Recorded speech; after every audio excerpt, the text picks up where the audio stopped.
Najpre ne želim gotovo ništa da komentarišem što se tiče naših dnevno-političkih pitanja. Danas sam ovde, imam čast da razgovaram sa našim prijateljem Kristijanom Kernom, što je za nas od ogromnog značaja.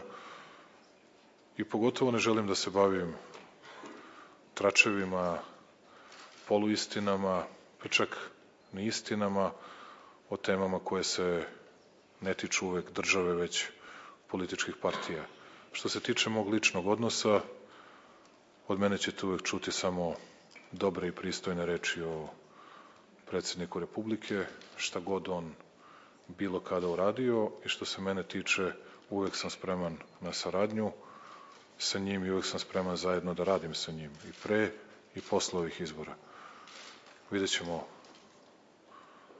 sve ostalo kako će da izgleda, tako da učestvujem u nekakvim velikim svađama i nečemu neću. Očigledno je da je pred partijom koju trenutno vodim veliki izazov i težak posao, mnogo problema i kao da se ceo svet sručio na našu glavu i kao da je svima važno samo da mi izgubimo, što je vrlo moguće u ovom trenutku, ali ono što mogu da kažem to je borit ćemo se da pobedimo, a razume se, bit će izuzetno teško da u tome uspemo.